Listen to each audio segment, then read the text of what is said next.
sound Peter heard before he was quite alone were the mermaids retiring one by one to their bedchambers under the sea. He was too far away to hear their doors shut, but every door in the coral caves where they live rings a tiny bell when it opens or closes. As in all the nicest houses on the mainland. And he heard the bells. Steadily, the waters rose till they were nibbling at his feet. And to pass the time until they made their final gulp, he watched the only thing on the lagoon. He thought it was a piece of floating paper. Perhaps part of the kite. And wondered idly how long it would take to drift ashore. Presently, he noticed as an odd thing that it was undoubtedly out upon the lagoon with some definite purpose. For it was fighting the tide. And sometimes winning. And when it won, Peter, always sympathetic to the weaker side, could not help clapping it. It was such a gallant piece of paper. It was not really a piece of paper. It was the Neverbird. Making desperate efforts to reach Peter on the nest. She had come to save him, to give him her nest, though there were eggs in it. I rather wonder at that bird, for though he had been nice to her, he had also sometimes tormented her. I can only suppose that, like Mrs. Darling and the rest of them, she was melted because he had all his first teeth. She called out to him what she had come for, and he called out to her what she was doing there. But of course, neither of them understood the other's language. In fanciful stories, people can talk to the birds freely. And we wish for the moment we could pretend that this were such a story and say that Peter replied intelligently to the Neverbird. But truth is best. And we want to tell you only what really happened. Well, not only could they not understand each other, but they forgot their manners. I want you to get into the nest. The bird called, speaking as slowly and distinctly as possible. And then you can drift ashore. But I am too tired to bring it any nearer, so you must try to swim to it. What are you quacking about?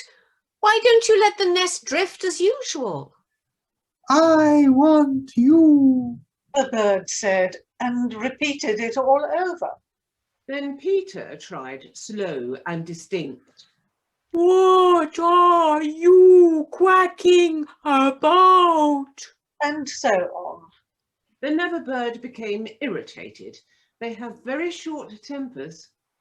You dunderheaded little jay, why don't you do as I tell you?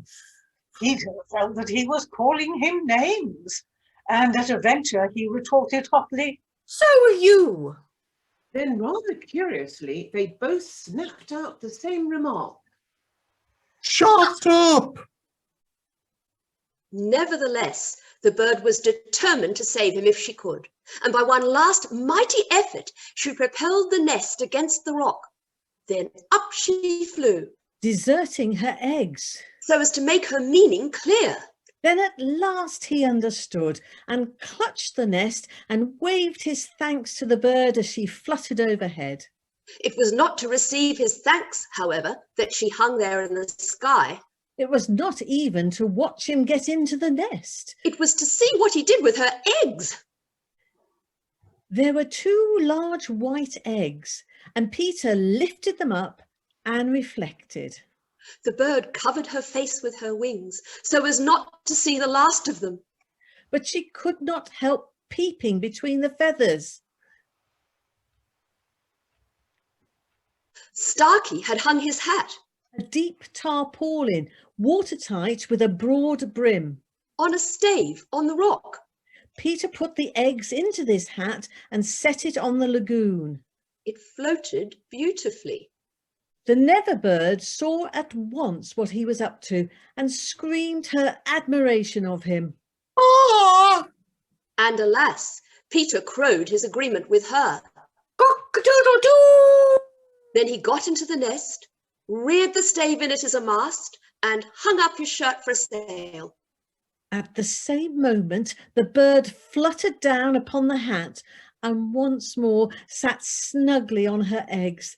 She drifted in one direction and he was borne off in another, both cheering.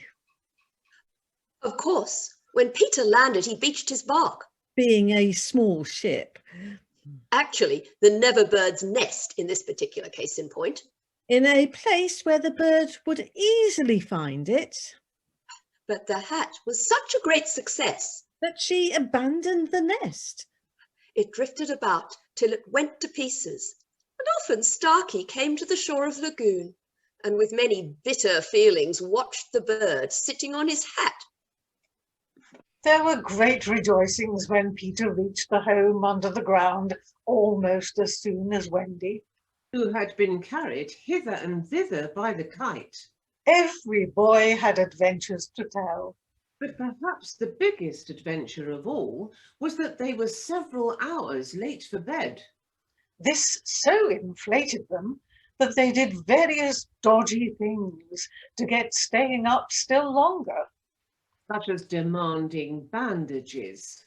But Wendy, though glorying in having them all home again safe and sound, was scandalized by the lateness of the hour and cried, To bed! To bed! In a voice that had to be obeyed.